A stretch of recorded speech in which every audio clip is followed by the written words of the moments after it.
ఉభయ గోదావరి జిల్లాల పట్టభద్రుల ఎమ్మెల్సీ అభ్యర్థిగా స్వతంత్రంగా పోటీ చేసిన హసన్ షరీఫ్ గెలుపు ద్వారానే పట్టభద్రులకు న్యాయం జరుగుతుందని పలువురు వక్తలు తమ అభిప్రాయంను వ్యక్తం చేశారు. శనివారం కాకినాడలోని గాంధీ భవన్ లో పలు ప్రజా సంఘాల నాయకులు, ముస్లిం పెద్దల ఆధ్వర్యంలో సామాజిక పరిణామం అనే బాధ్యత అనే అంశంపై రౌండ్ టేబుల్ సమావేశం నిర్వహించారు. ఈ సమావేశంలో పలువురు ప్రముఖులు పాల్గొని స్వతంత్రంగా పట్టభద్రుల స్థానానికి పోటీ చేస్తున్న షరీఫ్ అభ్యర్థిత్వానికి మద్దతు ప్రకటించారు. ఈ సందర్భంగా ఏర్పాటు చేసిన సమావేశంలో పలువురు తమ అభిప్రాయాలు వ్యక్తం చేశారు.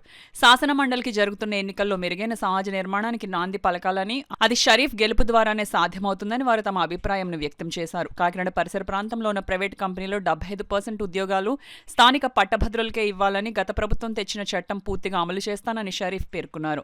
అలాగే విద్యకు అధిక ప్రాధాన్యం ఇచ్చేలా తన గొంతును మండలిలో వినిపిస్తానని షరీఫ్ చెప్పారు. ఈ సమావేశంలో ప్రజా సంఘాలకు చెందిన నాయకులు ఎండి ఎజాజుద్దీన్, షేక్ బషీర్, ఐతాబత్తుల రామేశ్వరరావు, అనంతలక్ష్మి, సుధాకర్, మహదేవ్, నరేష్, మధు తదితరులు పాల్గొన్నారు. సోమవారం షరీఫ్ నామినేషన్ దాఖలు కార్యక్రమానికి అధిక సంఖ్యలో హాజరవ్వాలని వారు పిలుపునిచ్చారు. సమస్యలు మేమైతే ఎదుర్కొన్నామో అటువంటి సమస్యలు ఇప్పటికీ కూడా, నేను గ్రాడ్యుయేట్ అయ్యి దాదాపు 13-14 ఏళ్ళు అయింది. ఇప్పటికి కూడా ఇదే సమస్యలని మనం చూడడం జరుగుతుంది. కాబట్టి రేపు కూడా గ్రాడ్యుయేట్స్ ఏవైతే ఉన్నారో ఇప్పటికీ ఉద్యోగం ఉన్నా కూడా ఉద్యోగ భద్రత కూడా లేదు వాళ్ళు. అలాగే అనేక గవర్నమెంట్ కంపెనీల్లో, గవర్నమెంట్ సంస్థల్లో వాళ్ళు రెగ్యులరైజ్ అవ్వకుండా చాలా 15 ఏళ్ళుగా ఉన్నటువంటి వ్యక్తులు కూడా ఉన్నారు. ఇలాంటి అనేక సమస్యలు ఉన్నాయి. ఇప్పుడు కూడా మొన్న చంద్రబాబు నాయుడు గారు ఎలక్షన్లో గెలిచిన వెంటనే డిఎస్సి మీద సంతకం పెట్టడం జరిగింది. డిఎస్సి అనేది చాలా మంది ఆశలతో పెట్టుకొని వెయిట్ చేస్తున్నారు. డిఎస్సి ఎప్పుడు నోటిఫికేషన్ వస్తుందా, ఉద్యోగం ఎప్పుడు వస్తుందా అని. కానీ నోటిఫికేషన్ కూడా రిలీజ్ చేయలేదు. అంతేకాకుండా 20 లక్షల ఉద్యోగాలు ఏడాదికి ఇస్తానని, నిరుద్యోగ భృతి ఇస్తానని ఇలాగ అనేక హామీలు ఇచ్చి చంద్రబాబు నాయుడు గారు కానీ కూటమి ప్రభుత్వం అధికారంలోకి రావడం జరిగింది. కానీ ఎక్కడా కూడా అవి అమలు చేసే దాఖలాలు కనబడడం లేదు.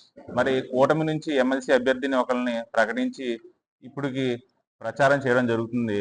మరి ఆ కూటమి అభ్యర్థి గారు ఒకవేళ గెలిచిన తర్వాత ఇటువంటి సమస్యలు ఏవైతే ఉన్నాయో, ఎటువంటి హామీలు ఇచ్చారో, ఏదైతే ప్రభుత్వం, కూటమి ప్రభుత్వం అధికారంలోకి వచ్చిన ఆ ప్రభుత్వం హామీలు ఇచ్చిందో ఆ హామీలను ఒకవేళ వాళ్ళు నెరవేర్చలేకపోతే ఎండగట్టే లేకపోతే ప్రశ్నించే అధికారం ఆ కూటమి అభ్యర్థికి ఉంటుందా అని నేను పత్రికా సమావేశం ద్వారా ప్రశ్నించడం జరుగుతుంది.